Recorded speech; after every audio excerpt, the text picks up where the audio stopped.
Welcome to another episode of Athens and Jerusalem. Let's begin where we can't escape. Let's begin with Logos. Now, I would say that this openness, this being in the world, this referring to the world, to objects in the world, what I would like to call self-transcendence, this is disappearing as soon as you project a human being into a lower dimension than its own dimension. Point of the V goes up to the nuclear explosion that created it. Tell me this, Dr. Oppenheimer. Do you ever become frightened at what you're finding out here in this area that can't be measured in either time or space? You see, that's a real point. Do not be afraid.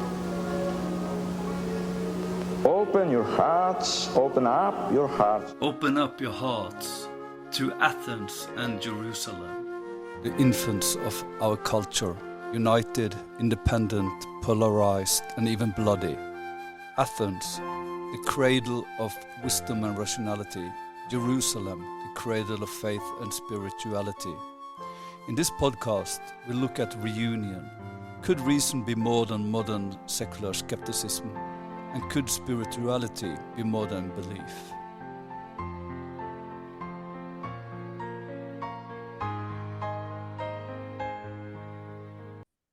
So, welcome to another episode of the Athens and Jerusalem podcast. Today, the topic is our understanding of the historical movement.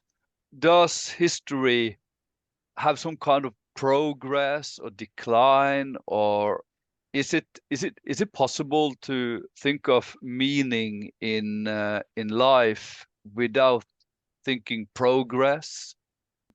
And also, I think that this question has something to do with the discussion about human relation to divinity. And we could that question we could elaborate a little bit more on later. But first of all, this question about historical movement. Cameron, do you have any thoughts on the topic? Well, yes, I have questions and things that one can wonder about, because it seems like throughout history there has been this idea that humanity's development is anyway in the long term heading for some sort of a golden age or a great day in the end. I mean, in all world religions, definitely there is this idea of a state of humanity or state of affairs in this world in the end of times, when things become well, I mean, there's some revolutionary changes, and as a result of those, things become very ideal. And if one is from a Judeo-Christian background, one remembers these ideas of a world where the lion and the cub, they sort of sleep next to each other, and then people shall beat their swords into plows. I think there's a statue to that effect in front of the United Nations building, and that there's not going to be any more war. There's going to be unity and peace in the world, and justice and so forth. Now, obviously, throughout history, this has been a wonderful dream and completely impossible. And if you look at, the dynamics of human history thus far, it has been not so much in pursuit, perhaps, of this kind of millennial dream, but it's been more an idea of, people who have had power have yielded it, usually quite selfishly. But I think now, during the past 200 years and the past 100 years, something very interesting has happened. I mean, a kind of in my mind, a paradoxical situation has emerged, where on the one hand, for the first time in human history, it has actually become possible from a practical point of view to create that kind of a world.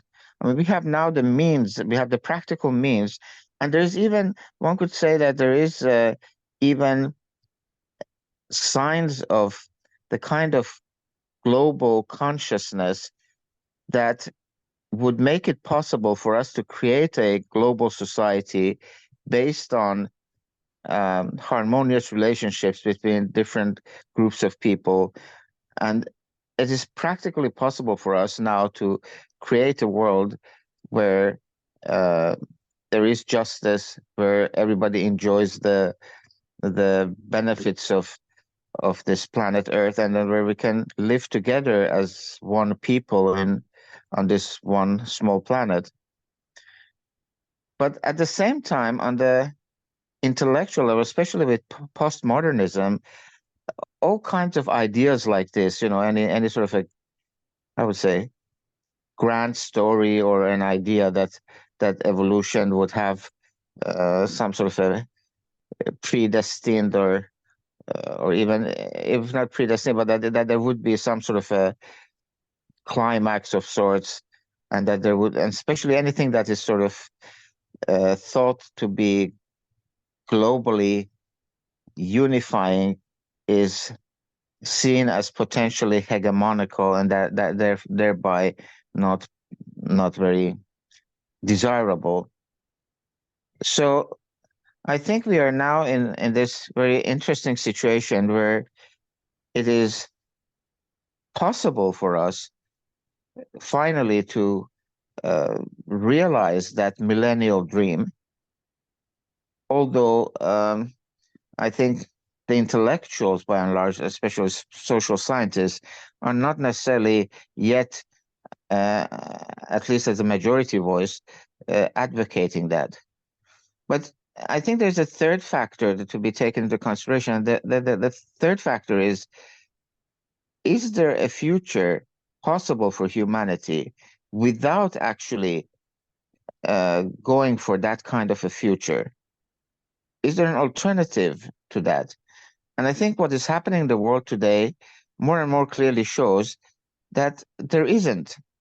That any alternative to that kind of a view of human development now reaching a stage of a global civilization based on unity and diversity, and some sort of a institutional arrangement where all the peoples of the world are interconnected and democratically involved in taking care of this planet and its people. Any alternative to that seems to be practically suicidal. This idea of somehow, under current circumstances, being able to maintain the age-old idea of national sovereignty and national self-interest and so forth is perilous. Partisan politics or thinking of the best interest of any particular group without taking into consideration the entity of humanity is really perilous to all. And this is of course something that the great Persian thinker and poet Sa'di already in the Middle Ages explained, and he said that we should think of humanity as a human body where all different parts are interconnected. And he said that indeed a human being who doesn't feel for the suffering and pain of other human beings cannot actually be called a human being. So I think that we are now in a situation for the first time in human history where we both have the possibility but are also faced with the necessity of creating a united, just, peaceful the deeply interconnected global society. I know that this is a very controversial statement, but I would like to make it just so that we can get a conversation going, and I'm sure that there are arguments also against this, and yeah, but let's. And I'm personally quite convinced that this is really the only way forward. And any other path, uh, as I said, spells peril and catastrophe. But what do you think? What do you think, Knut Ove and Stephen? This is such a rich topic to explore, and one could do it from so many different angles. My initial tendency is to look at it from a scientific angle, and the question I would ask is, well, what sort of a world do we actually live in? And then ask the question, given the world that we actually live in, to what extent can we allow ourselves to choose a narrative for ourselves which is in contradiction to the fact of the world that we live in, or choose a narrative for ourselves that is at least consistent with the facts of the world as we understand it. I made to elaborate a little bit on that. If we look at the world in terms of what, let's say, physics knows, and we ask, well, is there progress? Your starting question was, does history have a direction? Is there progress in history, or is everything random? As far as physics knows, progress isn't a thing. In fact, the opposite is the case. Entropy is the rule. Any system is going to increase in its in entropy. Information is going to become less accessible. Energy is going to become more dispersed, and so the rule of the universe, as far as we can tell from our best scientific information, is anti-progress, not progress. But then we look at the actual world that we live in, the planet that we live on, and somehow for the last few billion years, there has been something which we might call progress, because we see in the fossil record, which is further proven by the DNA record, that there has been a progression of life from simple to more complex, and a progression of and that life, more complex life, isn't just more complex in a useless sense, but more complex life, it seems to unlock more consciousness. And so there seems to be, physically speaking, as well as culturally, historically speaking, an increase in consciousness. But as far as our scientific picture of the world can say, that seems to be kind of accidental. It's, well, we happen to be very lucky to live on the surface of a planet that's being bathed in very low entropy energy, and that is permitting this temporary state of affairs where you can have a temporary increase in complexity, at the expense of things getting even more entropic outside of that system. So what does this say about human history? Strangely, human history, I mean, what we think about progress in human history is kind of being a given, I guess, in the last couple hundred years, but we're in this historical moment where progress has, the idea of progress has been, has suddenly sort of emerged on the scene. I mean, before the scientific revolution, there wasn't this idea that history progressed.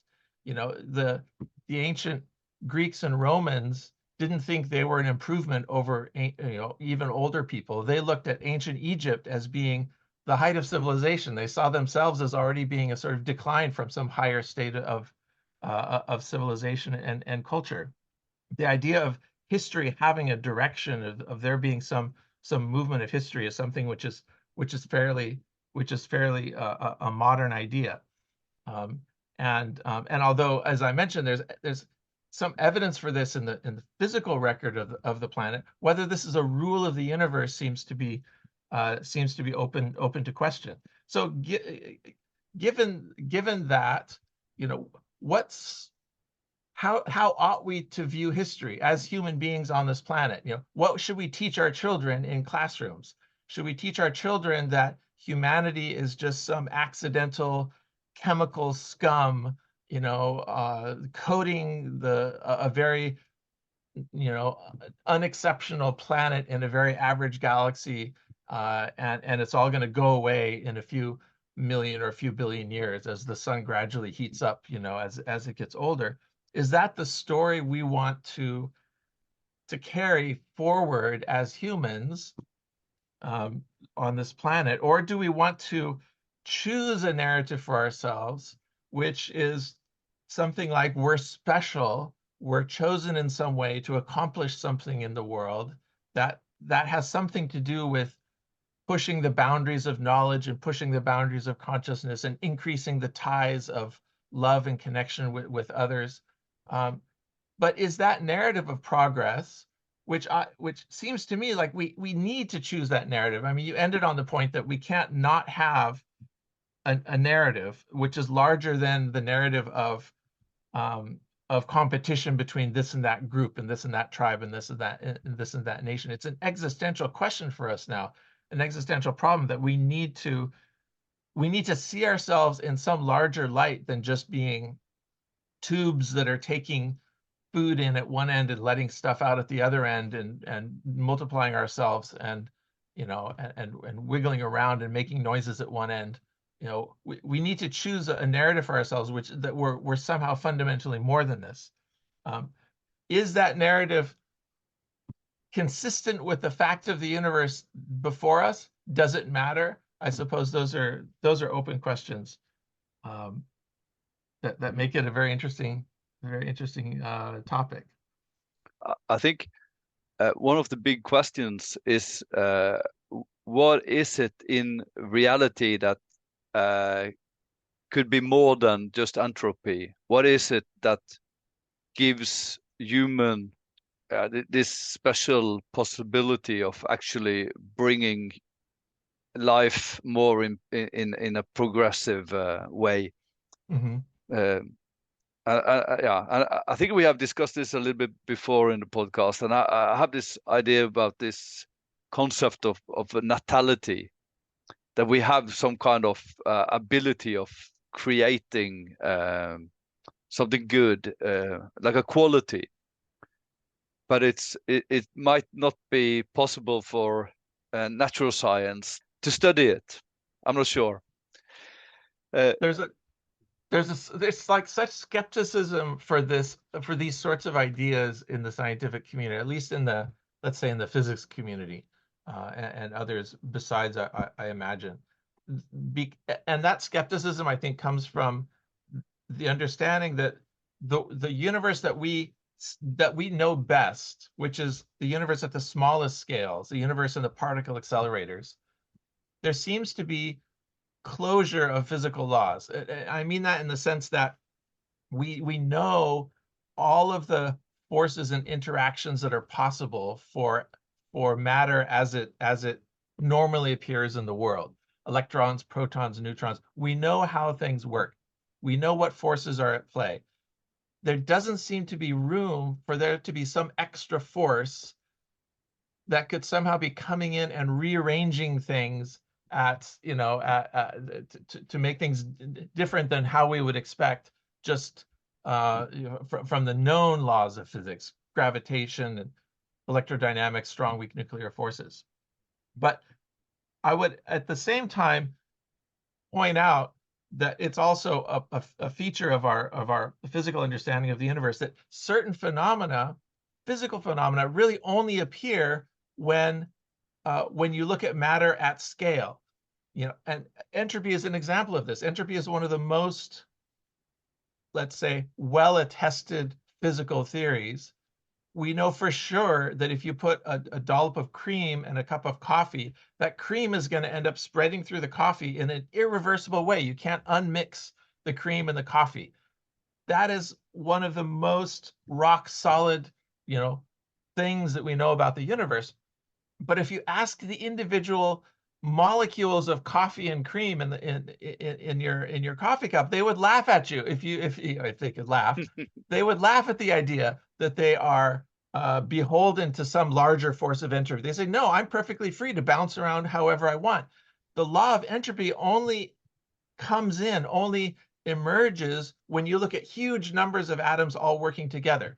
So if that's the case for entropy, could it also be the case for some other as yet unquantified, undefined, unexplored, poorly understood process? Or I don't want to use the word force, because when you're talking about forces, well, we can peel these apart in particle accelerators. But is there some, in the sense that entropy is a force, colloquially, is there a force for upbuilding in the world that we haven't yet scientifically identified? But then you look at different communities, not the hard physics communities, but other communities that are looking at complexity, that are looking at systems and so forth. And there are all sorts of theories floating around that, yeah, maybe there are principles that tend towards the upbuilding of things. Maybe there is an undergirding principle of in the universe that that explains this seeming directionality of evolution on our planet. Because the theory of evolution itself is not a theory of progress. It's a theory of change. And it's C.S. Lewis pointed this out in a late essay at the end of his life, that that sort of modern secular people in the 20th century have taken the theory of evolution as a theory of progress, which it isn't. All evolution says is things change to accommodate themselves best to the ecological niches in which they find themselves in order to maximize their reproductive capacity. And that doesn't necessarily mean progress. I mean, it could mean regress. It could mean you once had wings, and then because the ecology changed, or the surface temperature changed, or what have you, that you lose those wings. And so it doesn't necessarily mean that there's a forward direction. And so yeah. So I maybe think maybe that forces consciousness. That would be the sort of concluding thought here. Maybe consciousness itself is in some way implicated in the evolutionary process, but in a way that can be described mathematically, not sure. But if you approach this from if you leave science for a second, or let's say rather natural science, and approach this from the point of view of social science, there definitely have been empirically based theories of progress, or even a sort of a teleological process in human history. And for instance, one kind of teleology, or at least one kind of pattern of progress that would seem to be empirically supported, is the idea that throughout history, kind of circles of belonging and identification and unity have tended to become larger.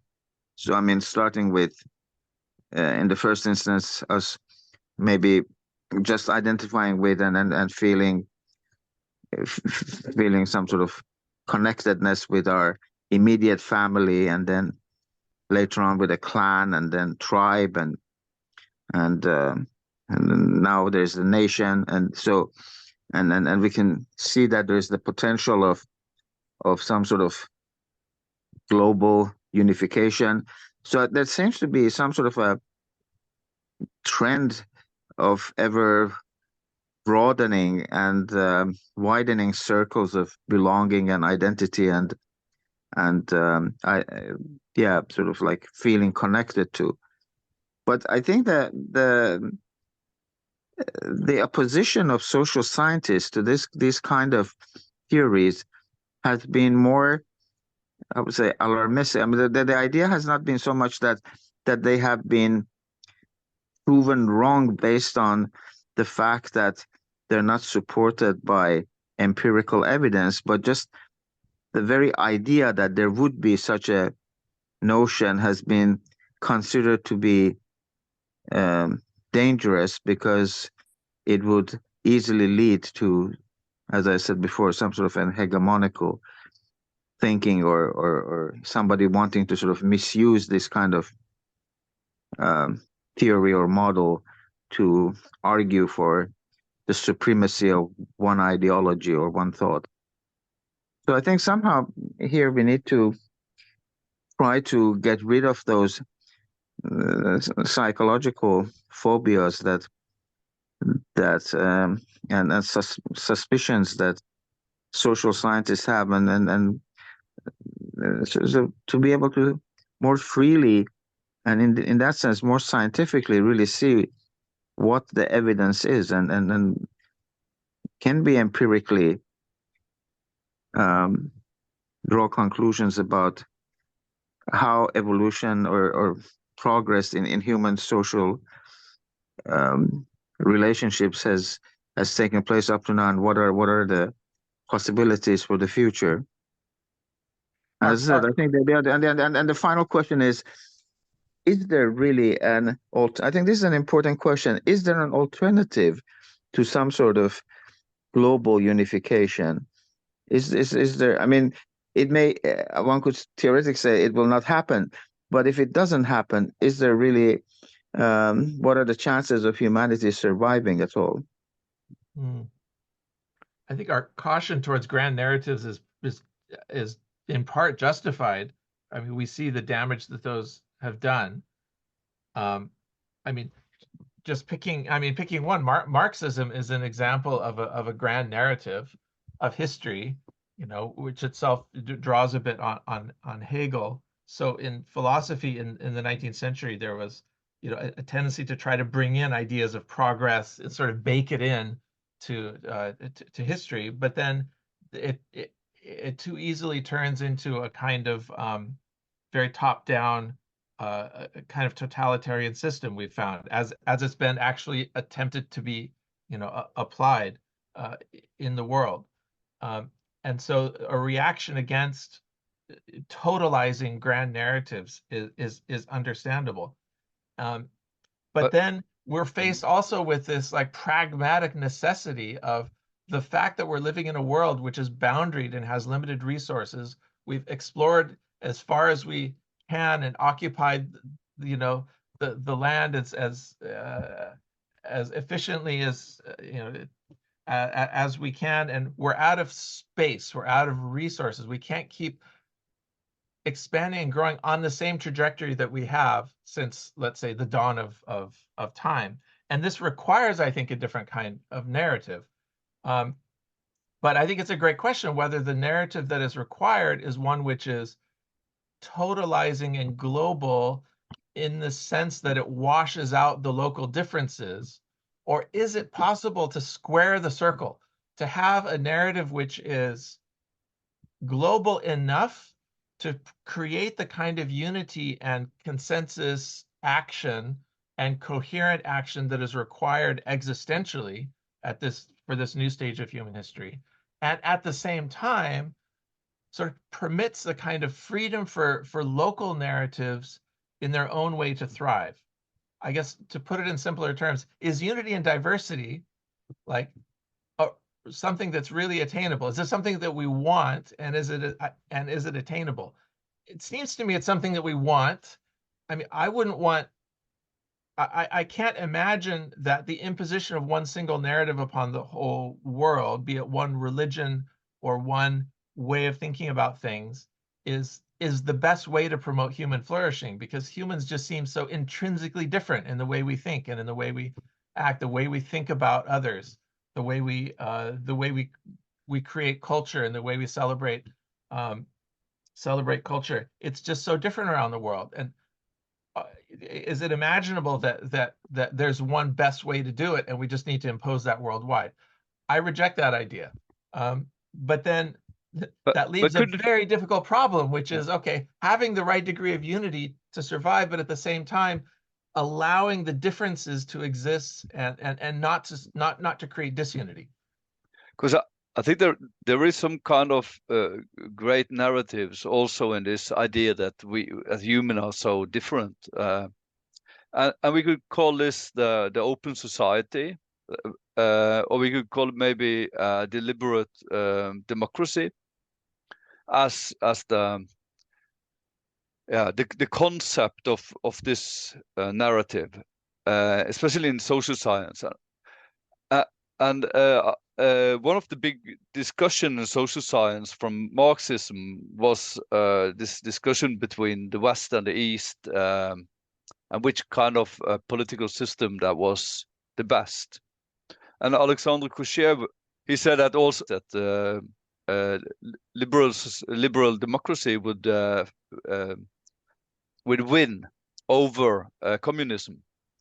Not because they have different values. He would say that they have more or less the same values, and those values are in many ways the same as from the French Revolution. It's justice, brotherhood, and equality. But he would say that they would win because they have better means to succeed in establish those values in society. And this was also this is the background for Francis Fukuyama's idea about the end of history. And the end of history is, of course, is a progressive thought that the history of mankind in some way will end in a liberal democratic society, or an open society where manifold of human existence can live peaceful with each other. And it's also interesting that because we call this podcast Athens and Jerusalem, and one of Alexander Khrushchev's friend was Leo Strauss. He was working at Chicago University. You could actually find YouTube videos on his presenting Athens and Jerusalem lectures. It's very interesting. But anyway, he said that the problem with this idea about progress and the end of history idea is that there will always be a dark side of a system. That anyway, however we try to create something that is like an heaven on earth, there will always be problems. And in his elaboration of the theory, he says that we, in many ways, if we are to end history, then human will have to become how to say it, just like automats. That we end up like not really being free or able to change anything. We are just being satisfied with whatever we have. It's like eating chocolates and watching sports on TV, and that's all for life. As you're being tended to by your advanced AI robot that produces your food for you and does everything for you. All the unpleasant tasks are done for you. Yes.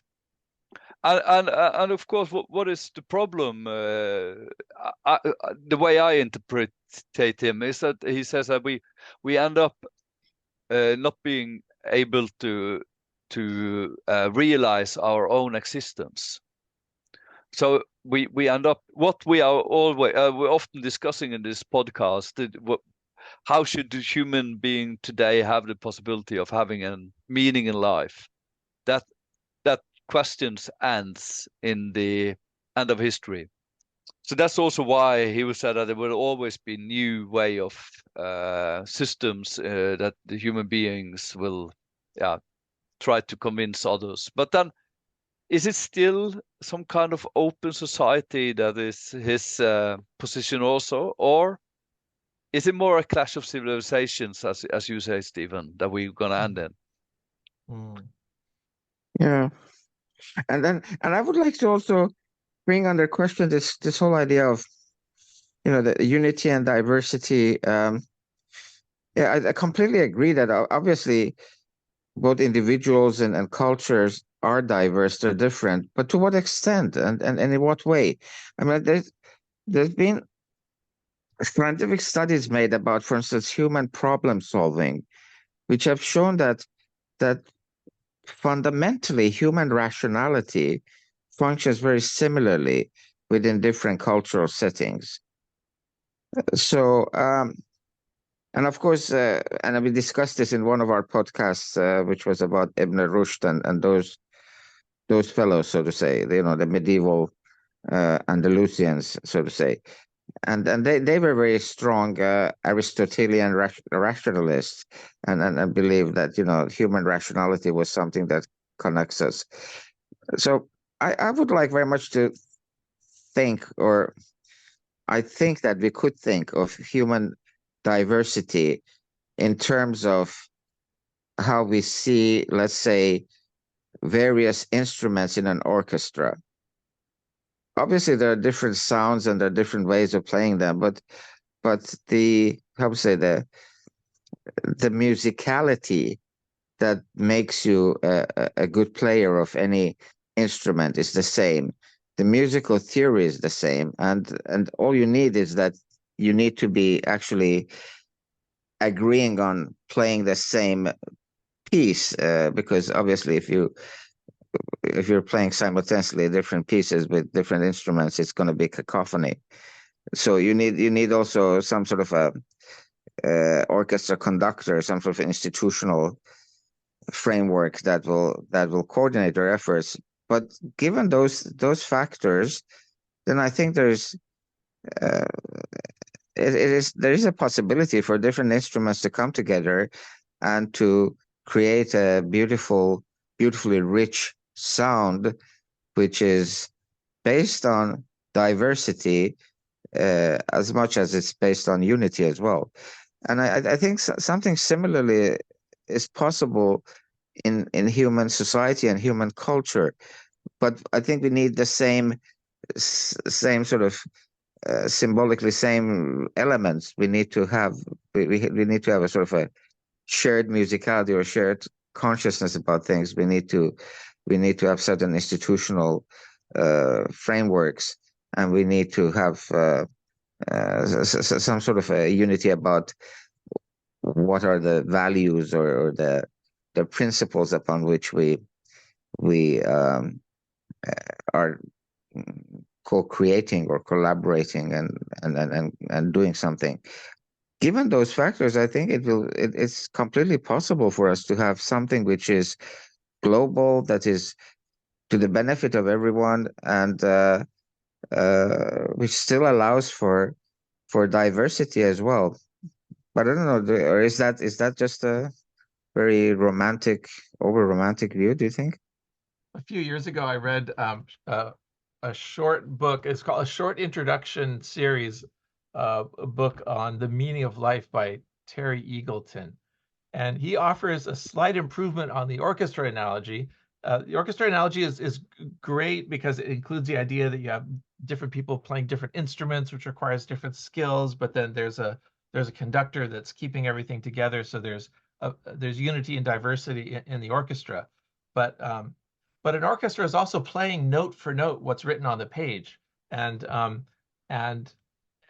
Terry Eagleton offers maybe a slight improvement on that analogy. He says life is more like a jazz band than an orchestra. Yeah. Because in a jazz band, the individual instruments have sort of greater freedom to do their own solos, and it's a slightly looser construction. The notes are not written on the page anywhere, but there's this idea of what the chord progression is. But still, it's the same basic idea that there's individual sort of a certain degree of individual autonomy and freedom of expression within a larger beat that's set by the conductor. But suppose this is the best analogy, and it's perhaps the best analogy I've heard for where we ought to go as a collective into the future. But suppose even that this is the best possible analogy. The question then that confronts us is, well, how do we make this real in the world? We can't just say, hey guys, here three white European guys saying, hey, we figured it out. So hey guys, why don't we all just think of ourselves as a jazz band? It's like, who's going to listen? And so the question is, you may have the best ideas. You may be able to sit in your comfortable chairs and like think it through and say, oh, this is what the world needs. And you may even be right. I mean, you may even land on the right answer. But if that narrative is not packaged in a way that appeals to 7 billion people, or at least some substantial fraction of 7 billion people, it's not going to take root. So it begs the question to me, what is it that makes these narratives successful? I mean, they have to give us something to do. They have to give us a sense of history and a sense of direction in history. They have to give us a sense of hope. They have to give us as individuals a sense of nobility, that we're somehow special. I think all of that are items that we could add to our menu, our sort of recipe for that needed world narrative. But unfortunately, it's like there's a catch-22 involved, because I think another necessary ingredient of this future grand narrative of narratives, or meta narrative that we're imagining, is that it can't be seen as a narrative. In other words, people aren't going to say, oh, here's a good story. This is a nice way of thinking about things. I'm going to sacrifice what's in my immediate self-interest to follow this idea of a jazz band, or this idea of whatever, because it sounds like a great story. That's not what motivates people to actually change their lives, actually alter what they do, so that it's no longer entirely centered around self-interest. There has to be some sense of, this narrative isn't something we invented.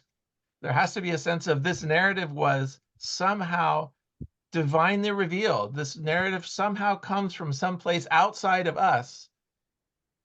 Because otherwise, why would people bother to invest their time and energy in pursuit of a narrative that they believe is something that we just created out of some sort of pragmatic necessity? So yeah, and especially if they believe that it's some kind of Western idea. Oh, especially, I mean, cooked up by comfortable Westerners, thinking about the problems of history. Who's gonna bother listening to that? It's like it somehow has to come from God almost. We need a spiritual revolution where people, and maybe most people have to believe, at least, that it's a spiritual revolution. Most people have to believe that it's a divinely revealed thing, and maybe a small subset of people will continue to think of it in philosophical terms as, oh yes, this is a good set of ideas, and that's why I'm doing it. But the majority of people aren't going to be thinking along those lines. The majority of people are going to be thinking, this is the new narrative that's been divinely revealed to us, and it involves existential rewards and existential punishments. That's what all the world religions offer: existential rewards and punishments. And some, I don't know, invented human grand narrative is not gonna offer you that. You want to know there's paradise at the end. You want to know that if you don't follow the narratives, there's consequences. At least that's up until this point in history, that's what drives humans writ large, humans in large groups, to do things, is belief that there is something far bigger than ourselves, which is pulling the strings, which is deciding what it is that's right for us to believe. So anyway, I think that it's kind of paradoxical, because it renders kind of useless all the thinking that philosophers do, and all the thinking that philosophers has done from Plato forward, about what is the good state, what is the good life, what's the right way of what's the best political organization. It's like all of that is kind of useless talk when it doesn't provide the right incentive structure for the majority of the human race. I got two comments. The first one is about Leo Strauss, because he in many ways says the same as you say. And he says that a philosopher will have the ability to see that these kind of lies has to be given to the people, even though he doesn't believe in them himself. He has to. He could bring them on to the society, and this idea about these noble lies has been so often been interpreted in a wrong sense, because what Leo Strauss is trying to say is what you said, Stephen.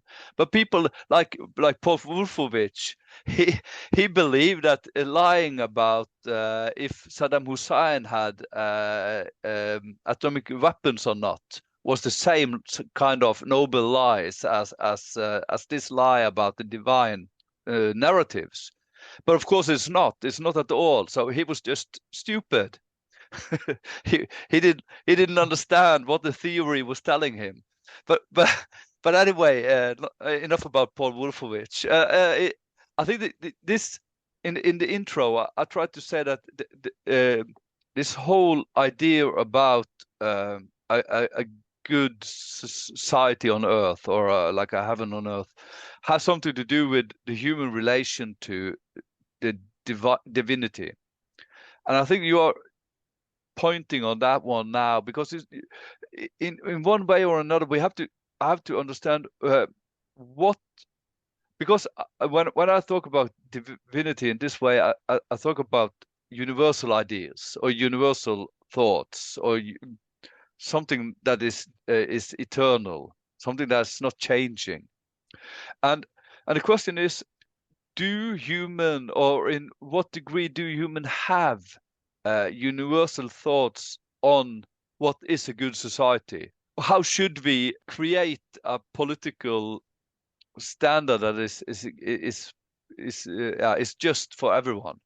So in one of Plato's dialogue, he presents this myth about Prometheus and what's his name?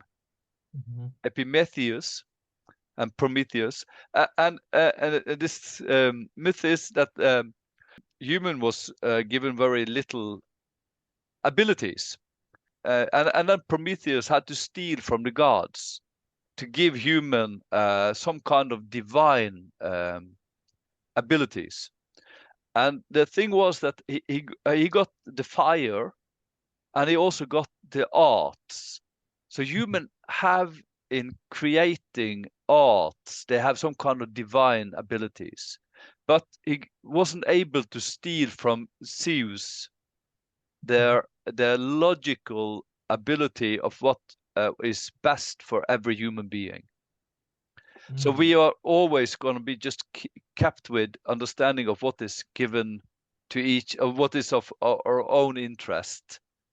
Or maybe we're not even that. Maybe what we believe is our own interest is actually not the good interest for ourselves. But that's the big problem, that we don't have this divine ability to actually. Mm-hmm. Yeah. I think we're just. Oh, go ahead, Conrad. No, go ahead after you.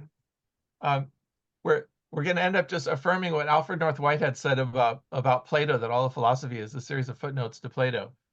Because I thought you were going to mention, because the noble lie came up, and I thought you were going to mention that in another one of Plato's dialogues in the Republic, where he tries to construct the ideal state, the best he can do is realizing that any state is going to be comprised of a sort of a knowledge class, those who have power, those who don't have power, those who hold the swords, and so forth. That the best he could do in thinking it through was to introduce some sort of noble lie that people are born into the class that that essentially that there's a degree of fate involved, and that you're destined to fulfill these different roles. Otherwise, there's going to be turmoil, and as people are jockeying for position and so forth. And that has been a very influential idea throughout history, the history of thought, particularly in the West. I've never been the same since I read Dostoevsky's Brothers Karamazov and the chapter on the Grand Inquisitor. I think, is a sort of further evolution of this idea of the noble lie, which imagines during the time of the Inquisition Jesus Christ himself returning, and of course being hauled before the Inquisition because he was saying things that were heretical to the Inquisition, and the Inquisition interrogates Jesus, and the thrust of it, as I remember, my takeaway from this chapter on the Grand Inquisitor was that those who were the vicegerents of Jesus himself, the clergy, those are supposed to represent the message of Christ in the world, realized that Christ's actual message is not what humanity needed. What humanity needed was the structure that they were providing, the noble lie that they were providing. Is this like an example of some hidden wisdom that just must not be spoken aloud, too much, that we have certain myths that most of us don't take to be myths, but take to be a kind of sacred fact, whereas others who've thought it through all the way to the end realize that these sacred facts are actually more in the category of myth. Is that the way things are, and particularly as we're imagining how we should be in the future, and what sort of grand narrative or grand meta narrative humanity needs in the future. Going back to my original question, well, how is the world actually, as far as we know it, according to our best science, and what is the world that we're telling ourselves? What is the narrative we're telling ourselves in order to get to survive for the next generation? And if there's a disconnect between those two, is that okay? Is it okay for us to tell ourselves the white lies that get us to the point of surviving? Is it okay for the doctor to tell the dying patient, you're on the road to recovery, when the doctor knows the patient is going to die? If that, I think that's a really profound question, because intuitively I think, yeah, of course the doctor can do that, because in telling the patient the white lie that they're going to get better, the patient actually might rally. I mean, there's a chance that the patient has a sort of energy to overcome the illness that otherwise would normally have destroyed them. But being told by the doctor that they're going to get better is what they needed to hear. And so if maybe that's the case with religion. And this is I guess I would categorize this as a kind of dangerous idea, but this is an idea that I get from the Baha'i faith, where the founder of the Baha'i faith categorizes himself as a kind of physician, diagnosing the illness of humanity and prescribing the remedy. And the remedy is unity. The remedy is a world society. The remedy is a world civilization. But how do we categorize that remedy? Is that the remedy of the doctor who is saying, this is what's needed because otherwise you're going to die on the table? Or is this the remedy of, this is a revealed truth about how the world actually is? And so when does fact and narrative become aligned, and when do they become misaligned? That's, to me, one of the most interesting questions when we're talking about things like governance and yeah. And I personally think that there's a historical aspect to this, in terms that I think in the past, because progress or development or even change were very slow, I think there was a great sort of difference between the idealized sort of narrative about the end of the world, and then or an ideal world that would come into existence, and what was actually happening in the ground. And you could only sort of blindly believe that one day in the far future things would become radically different, because at least as long as you could remember, or as long as anybody could remember, things hadn't really changed very much, and they were not at all in line with that ideal. I think now we have come to a point in human history where things are happening much, much more quickly. And this is what I was saying, that that earlier on, that I believe that if no other way, by just pursuing this wrong ideas about what is good for us, we're going to soon find out that this is not going to work, because now it doesn't take any more centuries for us to see that what the consequences of national selfishness or even personal selfishness are going to be. So I think that the feedback mechanism on the pragmatic level is completely different now than there's ever been in human history. And I think that in that sense, we are in for some sort of self-correction in a way that we've never been before. And in this way, I think that it's going to be much easier to sort of match the ideal narrative and the pragmatic development on the ground. Now, there's another thing about pragmatism and idealism. And I think, for instance, of something like the unification of Germany. I mean, there are processes that have started as purely pragmatic. I think, for instance, the unification of Germany had really, in the beginning, nothing to do with anything else than that these German princedoms felt that it would make great sense for them to unite so that they could more effectively and efficiently fight against common enemies. So it was a very pragmatic kind of a coming together of separate princedoms. But as they did this, then sort of, I think quite unexpectedly, out of this pragmatic unification, a German identity, a German culture, the German sort of consciousness emerged. And all of a sudden you had this sort of like, now I think most people living in Germany today don't even necessarily know that they have not always been a German nation. In fact, it's rather very relatively new thing.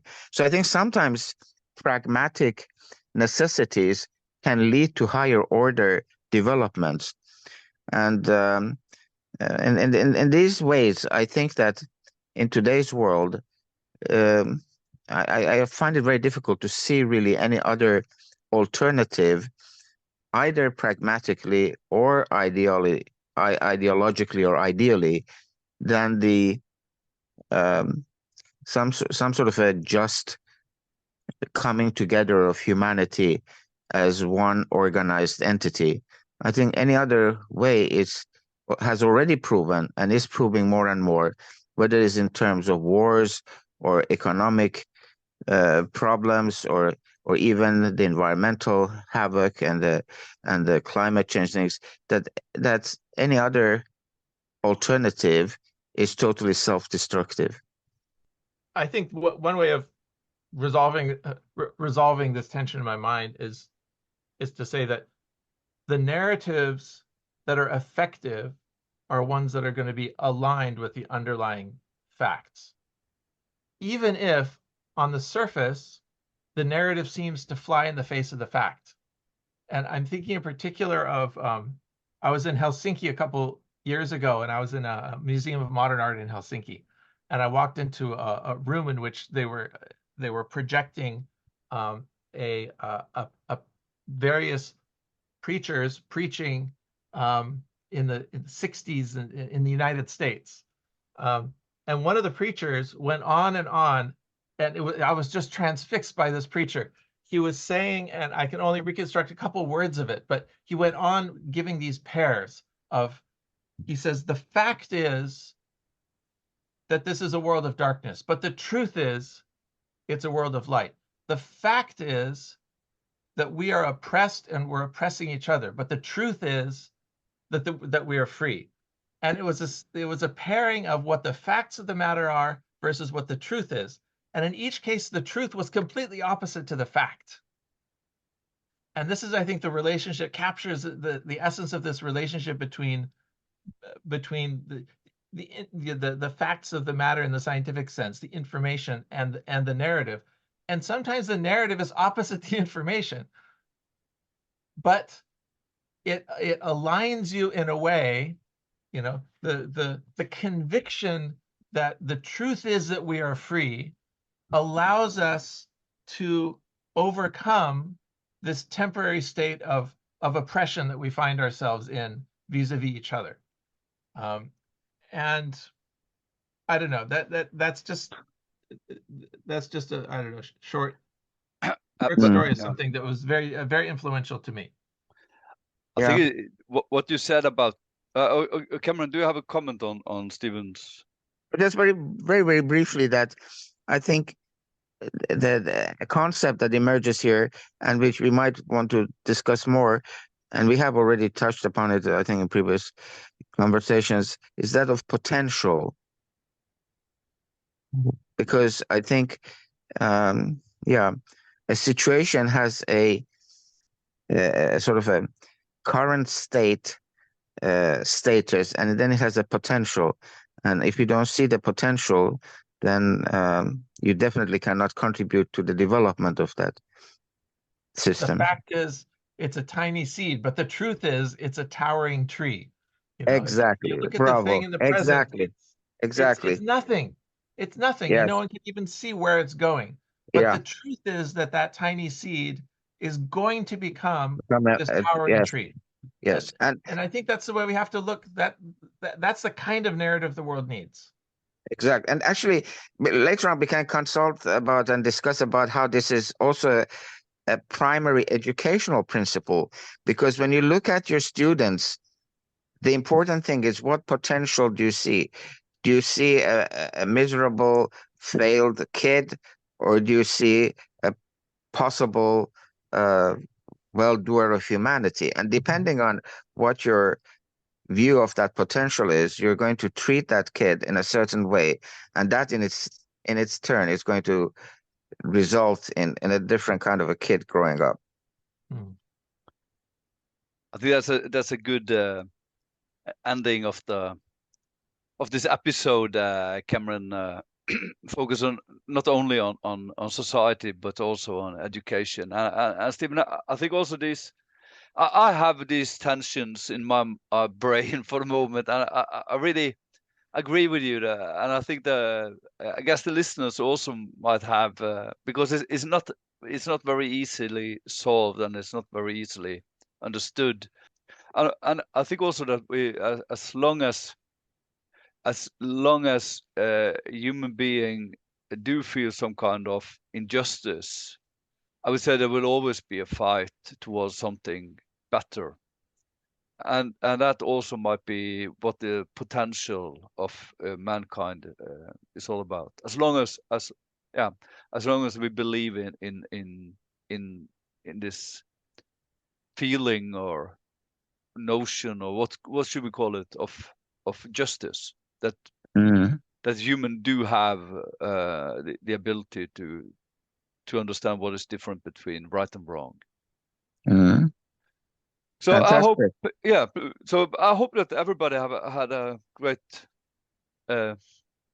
listening to us, and we look forward for further discussions. So thanks. Thank you. You have been listening to Athens and Jerusalem, created by Cameron Namdar, Stephen Phelps, and Knut Ove Essay. Nora Juel is technical support. Music is pieces of Edvard Grieg's Morning Mood. The voices in the intro are Viktor Frankl, interview with Robert Oppenheimer, and Pope John Paul II.